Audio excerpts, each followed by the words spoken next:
Hello friends, good morning, Radhe Radhe. তোমরা সবাই কেমন আছো? আশা করছি সকলে ভালো আছো, আমিও ভালো আছি। চলো ভিডিওটা শুরু করা যাক।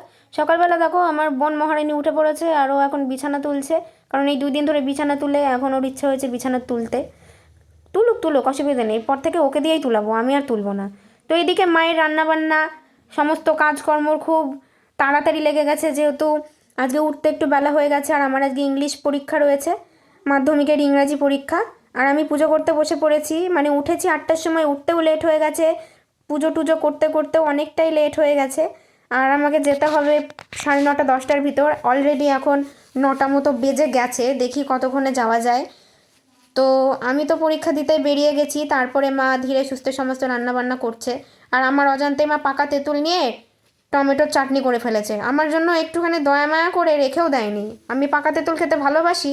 তো এখানে দেখো হয়েছে সিম চচ্চড়ি, আর হয়েছে আলু পেঁয়াজ কলি ভাজা, আর এখানে রয়েছে মশলা করা, আর ওখানে রয়েছে রুই মাছের ঝোল, যেটা আমি সকালবেলা ভাত খেয়ে গেছিলাম। আর এই যে ঘর দূরের অবস্থা এখন এই রকম, যেহেতু অনেক তাড়াহুড়ো করে মা রান্নাবান্না সব কিছু করেছে আমাকে খাওয়াবে বলে, খাইয়ে টাইয়ে তারপর পরীক্ষা দিতে যাবে বলে। তো এখন মা ধীরে সুস্থে সমস্ত কাজকর্ম করবে, যেহেতু এখনও করা হয়নি। আমার 2টোর সময় ছুটি হবে। তো দাদু গিয়ে আমাকে নিয়ে এসেছে, প্লাস দিয়ে এসেছে। এখন কয়দিন পরীক্ষার কয়দিন মা দাদুই দিয়ে আসবে আমাকে। তো ঠাম্মা দেখো থালা পায়নি, কড়াইতে খেতে বসেছে। মানে আমার ঠাম্মা কড়াইতে ভাত খেতে বেশি ভালোবাসে। তো তোমাদের তো বলেছিলাম যে আমার বান্ধবীর বিয়ে আছে, তো আমার বান্ধবীর আজকে বিয়ে। ও আমাকে 3-4বার ফোন করেছে যে বান্ধবী আয়, জল সাজতে যাবো, জল সাজতে যাবো। আমি যাচ্ছিলাম না, আমি গেছিলাম পাশের বাড়ির শাড়ি পরাতে একটা দিদিকে। তো এই যে ওর ডাকে জেঠিমা যাচ্ছে, বুনু যাচ্ছে, তাই আমিও হালকা পাতলা একটু রেডি হয়ে নিলাম যাব বলে। বলছিলাম নাচা টাচার ভিতরে আমি আজকে নেই, কারণ আমার পরীক্ষা চলছে, নাচলে সবাই খারাপ বলবে, বলবে পরীক্ষার ভিতরে নিচে বেড়াচ্ছে। ও ডাকছে, কাছের বান্ধবী হয়, ওই জন্য না করতে পারলাম না। রেডি হয়ে এখন বেরোবো, ওদের সাথে হেঁটে হেঁটে যাবো, আবার হেঁটে হেঁটে চলে আসবো। তো নাচা টাচা আজকে করবো না। অন্য টাইম হলে নিচে ফাটিয়ে দিতাম, কিন্তু আজকে নাচ করা যাবে না, মাধ্যমিকের পরীক্ষা রয়েছে, আমারও মাথায় একটু টেনশন রয়েছে। কি করব, আমার তো আর বয়স নাই, সাজতে পারছি না। নাতনি নাতনিরা সাজছে, আমার হিংসা হচ্ছে। আমার দিকে আর কেউ তাকাবে না। আমার দিকে সবাই তাকাবে। আমার জেঠি এগারো ছবি তুলছি, ভিডিও করছি। দেখি না।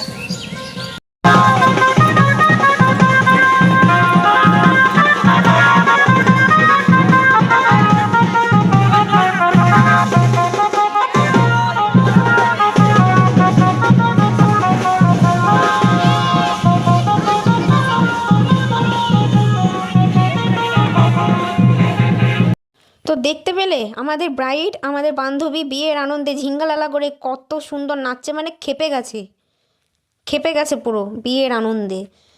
মানে এত নাচ, ওর গায়ে এত এনার্জি, ওর কোনো হাঁপ নেই, ওর হাঁপ লাগছে না, ও সমানে নেচে যাচ্ছে।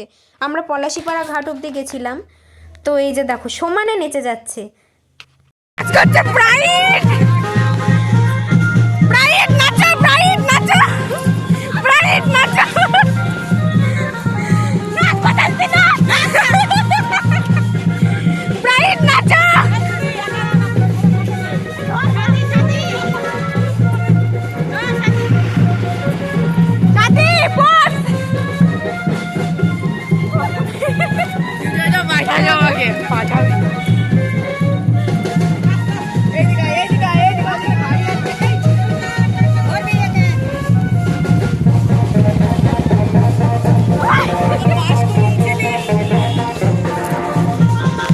তো জল সেজে আসার পর এই যে, যেহেতু আমাদের ঠাকুর বাড়ি, মানে আমাদের বাড়ির ঠাকুর বাড়ি, আমরা ব্রাহ্মণ, তো এটা হলো আমার বান্ধবীর মা, মানে সম্পর্কে আমার ঠাম্মি হয়।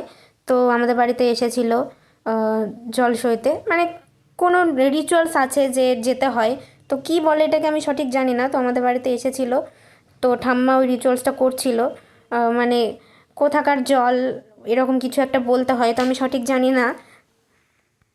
সো গাইস, আজকে ছিল ইংলিশ এক্সাম, ওটাও হয়েছে, মোটামুটি ভালোই হয়েছে।